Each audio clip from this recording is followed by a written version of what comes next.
Hi, welcome to the video lecture on unions and collective bargaining. Basically, we will see in this part, although collective bargaining it will be our central interest, basically different aspects of the unions will be discovered. So in more general way, actually, the unions are the central theme. And as always, there is at the starting point there is a video on a pretty recent strike, not in last year or 2 years before, but still recent. Well, the strike itself happened at various fast food restaurants, and it was one of the strikes, especially recent strikes, which actually had a lot of impact. A similar strike happened also in the United States, in Walmart, and nowadays also Amazon workers are also talking on their working conditions. So interesting that actually we will see it in the United States when you look to the unions and their relative power. That power seems to be in decline. However, again, interestingly, there are increasingly effective strikes and labor movements happening in the United States in the very service sector. I mean, I mention this because traditionally the central sector where unions were most powerful were production sectors, basically. But now in service sector, increasingly the unions also become more effective. In the United States also there was, especially in relatively late history, there was a very famous farmers union, which had actually was a very famous strike, which actually improved the working conditions. In that, improved the working conditions of the farmers, farm workers in the United States. Many of them were Hispanic, and there is a famous leader of the union, Cesar Chavez, basically. So interesting again, at the very time when unions were in decline, there are very interesting and important labor movements, and some of them end up with strikes, basically. And this is one of the examples, and I think it would be interesting case for you to look at. And well, you can watch now the video by stopping this lecture. Well, I assume you have watched the video, so we can continue the lecture. Now we can start with how unions were formed. Well, the sign below shows the biggest and most powerful union of the United States, and especially in 20th century. At the beginning of 20th century, they were very powerful, and throughout most of the 20th century, and even today, maybe that they are the central union, although their relative power has declined in time. This aim should be small, actually. So what were the aims of the traditional unions? I mean, those aims can be questioned in some cases, and there might be some arguments to limit unions in a more narrower place, basic narrower definition. But also arguments that state that actually unions should be more broader. For example, unions should also concern with, I mean, the quality of the product or environmental degradation their company is causing, basically. But let me first mention this aims, the primary aims, which were main aims of the union movement at first. Unions aim to improve working conditions, wages, in some cases employment level, by dealing with employers. And that's the central thing. I mean, if you form a union, your main aim is to increase the benefit the workers get from their employers. I don't say necessarily workers of a company. It might be also true for workers of a profession. I will talk about it in a minute. So all teachers get maximum benefit, and in that case, I mean the union will care for basically for the teachers, not other workers in the school. Otherwise, it can also be true that, for example, the union might mainly represent the workers of a single company, for example, Arçelik, basically. Unions also may aim to create better political environment, influencing politicians. So it might also have political side, talk with the political parties or take part in some political campaigns. It's also possible. By doing that, it in a way may also, I mean, they might make as sometimes representatives of their workers, and in some cases also by moving together to in a way by representing all the workers working in all professions, aim to create certain political conditions, rules, regulations, restrictions that would benefit the workers. Well, Cesar Chavez, for example, famously. And that's interesting because he was representing, most farm workers were Hispanics in the United States, but he wanted to restrict the undocumented, uncontrolled immigration from Mexico to the United States. There are many immigrants that were coming from Mexico to the United States without illegally, and they were working in the farms. And basically, Cesar Chavez said, I mean, the fact that many people come illegally without any documents means that they work at worse conditions because they can be arrested if their employers send them to the police force.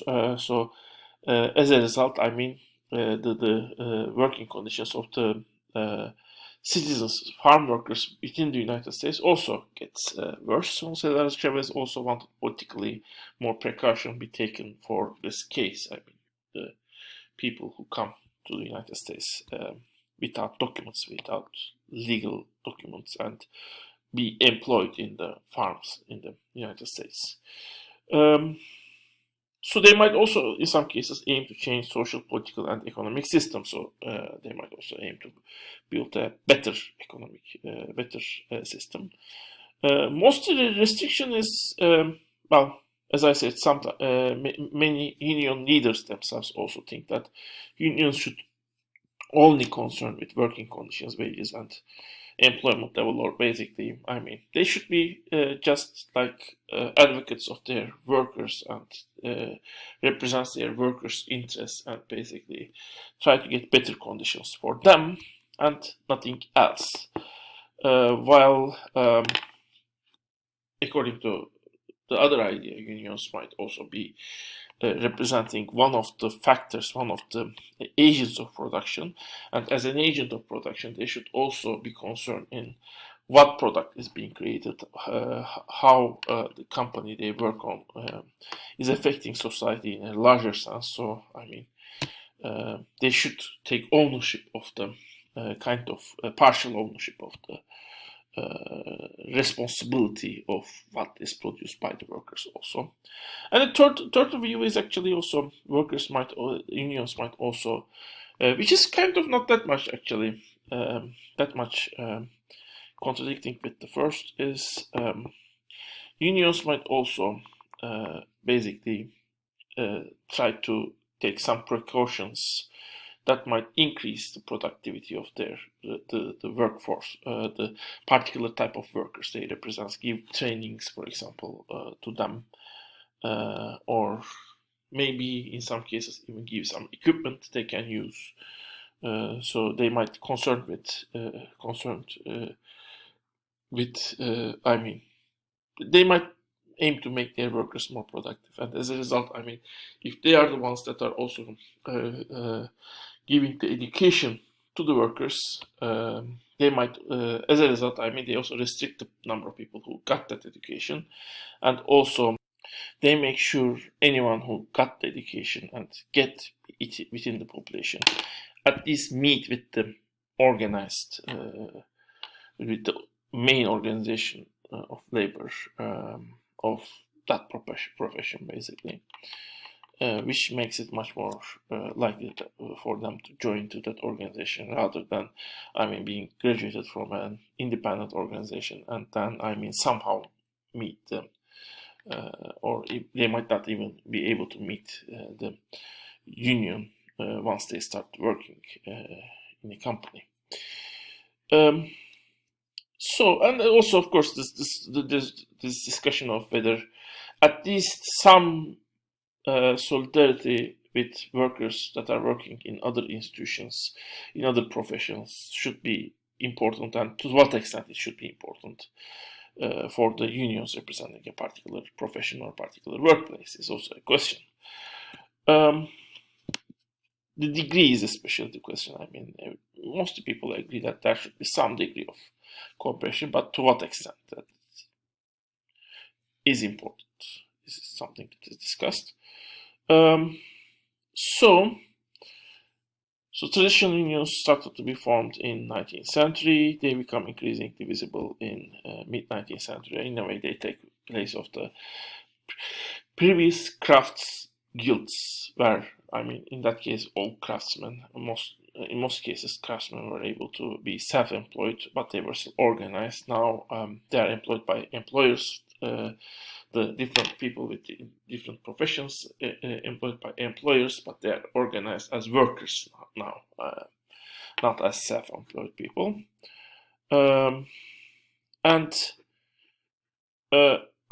Just like now, actually, in 19th century, when the membership ratios were relatively low in the USA, but they had very effective strikes. In some cases, even military got involved to break down the strike.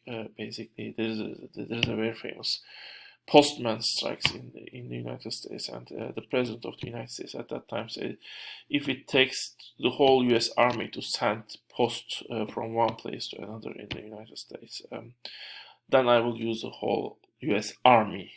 So even, the situation was that critical, kind of, when the postman meant to strike. Usually they are, of course, as expected, close to left and liberal parties. Liberal means in the United States still left-leaned, but kind of not accepting all left principles. The traditional left principles, they don't completely agree with that. Those principles, but liberal parties can also be kind of accepted as quasi-left parties. Well, as I said, unions can be formed in two different ways. One is workplace. Daosen, for example, is